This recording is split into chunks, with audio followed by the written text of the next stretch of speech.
Hello once again, ladies and gentlemen. This is Joe Hendy from AndroidAuthority.com, and today we'll be taking a look at Clear Vision 2. It's a game about sniping people. You can find it in the Google Play Store for 99 cents. To start, you'll have the main screen. In the bottom left is a link to the Play Store for the original Clear Vision game, which is actually quite popular. In the bottom right is a Facebook share button. From there, you can start a new game, continue a saved game, or view the credits. Once in-game, you can view the newspaper, which can sometimes show stories about the people you kill on missions. You can also view your laptop, which serves as an email machine where you can find and accept new missions to snipe people. From your living room, you can use the door to leave the house, which is where all the mini-games and weapon shops are. You can also check out the TV, which is just another prompt to see if you want the original Clear Vision game. When you're ready to accept a mission, you open your laptop and accept a mission. Usually it comes in email form. Once you accept the job, the next screen will ask you which gun you want to use. You'll have to upgrade every so often as the gun eventually becomes too weak to use. Once the gun is selected, you start the mission. During a job, gamers will view a number of people through the scope of a sniper rifle. Using the info from the email, gamers have to find their target and kill them. Sometimes not all the info is given, and you may get transmissions midway through the mission giving you clues. The funnest part of the game is that you have to adjust for distance and wind speed. Only during the first few missions will there be a dead-on shot. The measurements are not always exact either, so gamers won't be able to just start popping off rounds like a gangster movie. Once you've locked on, you shoot the target, collect your money, and move on. The game features a bunch of missions.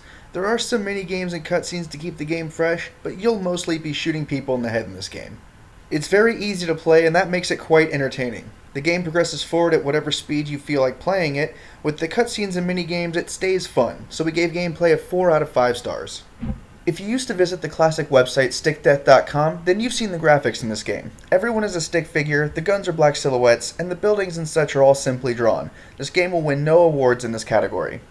There is some music in the game, and it fits the scenarios pretty well. The snipers make your usual sniper gunshot sounds. The game's focus is mostly on how informal it is. Lots of goofy graffiti on the walls, lots of swearing, and definitely a game for the 17 and up crowd. If you're looking for a graphical, musical delight, this game doesn't really bring it. But for the kind of game it is, the graphics get the task done, so we gave it a rating of 2.5 out of 5 stars. Clear Vision 2 is a short game. If you sit down and really hammer it out, you can get it done in under an hour. So playing the game over and over again is pretty much the only way you'll get your buck's worth out of it. If you play straight through, only upgrading guns as you need to, then you'll miss out on most of the content in the game.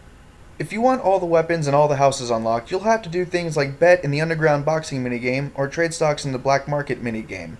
Sometimes the payoffs are quite large and can even help you upgrade to a better weapon earlier in the game.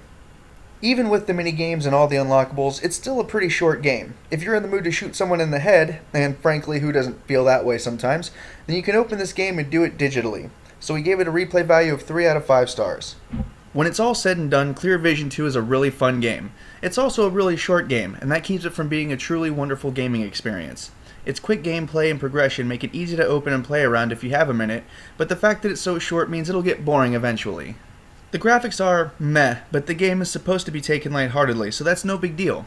There are things that are unlockable, but a couple of lucky rounds and mini-games, and you can buy pretty much all of them. When it's all said and done, we gave the game an overall value of 3.5 out of 5 stars. Once again, I'm Joe Hendy from AndroidAuthority.com. Feel free to subscribe to our YouTube channel and check out our social media links in the video description.